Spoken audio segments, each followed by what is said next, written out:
Boy, am I really doing this.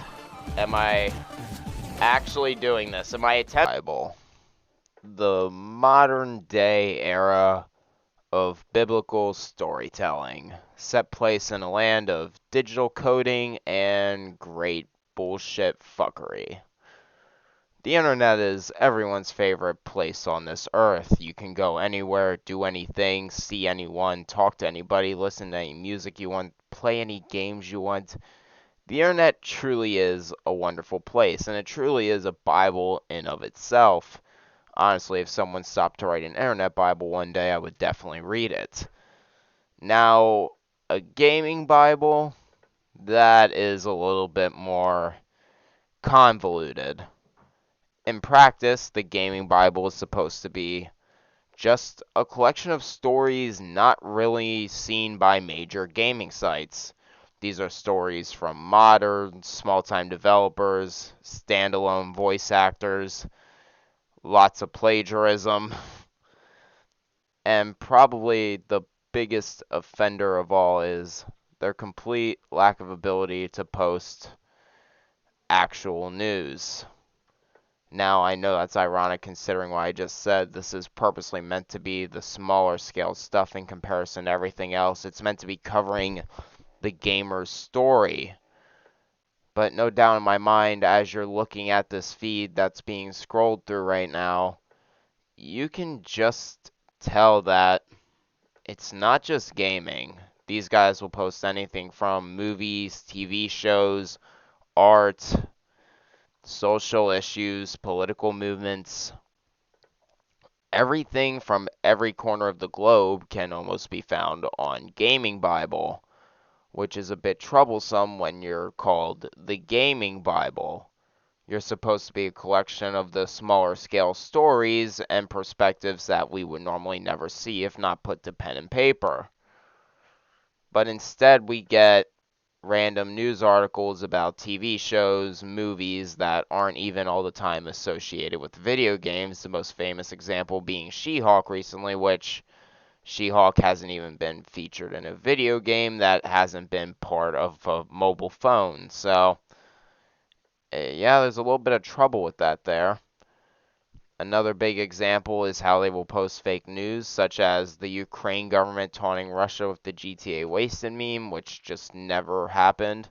There was also other stories of them sending wasted on missiles, and while yes, Ukraine was doing missile commissions, so to speak, where they would write a custom message on you, there's never been any confirmation that those were actually getting fired at soldiers, which thank God, I don't care who we're talking about here. I don't think anyone's death, regardless of the side, deserves to be wasted.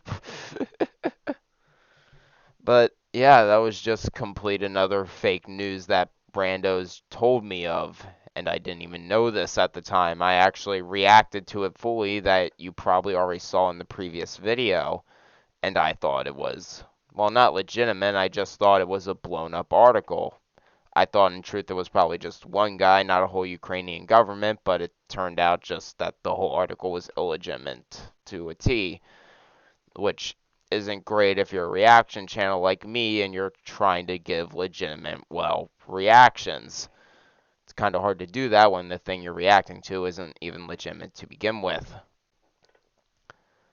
And probably the biggest problem I see with the Gaming Bible is how they just post of mods constantly. Now, mods aren't a bad thing. They're a wonderful thing for gaming. They're a wonderful thing for the whole gaming world. It adds loads more content that developers couldn't have done themselves or would have been too controversial for them to do themselves. But the Gaming Bible posts these as if these are official supported things, which a lot of times they aren't because they're mods. Yeah, I don't care if you have an extra seal of approval next to your name with with a happy slap lappy ass mark on the side of your cheek from the motherfucking man himself, Todd Howard up at Bethesda. Mods will never be considered official support. The only case this is slightly different is in the case of PS4, PS5, Xbox One, and Series X versions of Skyrim, where you can actually go onto a mod page through the game itself. and that's been the only case as of recently where mods are given official support. But the Gaming Bible in their headlines, and not even until you get halfway through the article, will preach it as if it is something official. Then you'll get to the halfway point or somewhere around that, and they'll reveal on you it's a mod and not something official. With that being said, their articles are also very clickbaity, often posting of this game going free. And while, yes, a game will go free every once in a while for free-to-play weekends, a lot of times it's important to stress this is either for PC, either for Switch, or either for Xbox One or PlayStation, where it applies. But instead, they'll just say this game is free, and then you'll be going to your local game store of choice, wondering why you're still being asked to pay $60 for it, when in truth, this is something that should be mentioned right in the headline.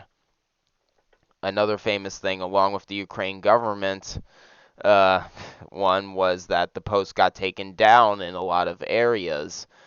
Across their Facebook and Instagram, you can't find the article, but if you go on their Twitter, it is there. And if you try to look it up through their main site, it is basically abysmal. You won't get results. Yet it's still up on their site, you just can't find it through the normal scrolling. And if this changes by the release of this video, I am deeply sorry. And along with that, a lot of their places are just the posting of generic ass garbage. And while this is supposed to be a collection of the small scale gamer stories, I don't need to see a random tweet from a random Modern Warfare 2 player. I don't need to see that some girl who plays Call of Duty dyed her hair pink. I don't need to see that some guy who plays Red Dead Redemption is now becoming a woman. Not that I have any problems with these things, but when you're trying to look at smaller gamer stories and all you're getting is political posts and movies along with gender movements, you're questioning why the place is called the Gaming Bible. It almost feels like this isn't a collection of smaller gamer stories happening in games, but of the gamers themselves. And if that's the case, why are you referring to yourself as a Bible? As all you're doing is giving an overview perspective and not directly their perspective. You are an article writer, not the person affected by it. Now, if you handed the keyboard over to someone who was directly affected by it and just let them go to town writing their own article and news story, I could understand better why you would be called the Gaming Bible, as then it would be a legitimate collection of people's perspectives as it's happening from their perspective. Much like how the actual Bible works, but we're not here for that today before we go into a religious rant.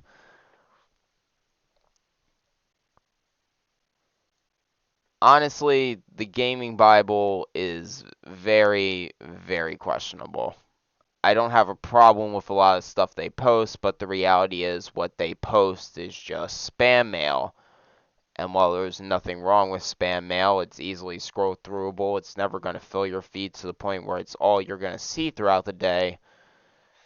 You click on these pages to follow them because you want to see legitimate content of what they're posting.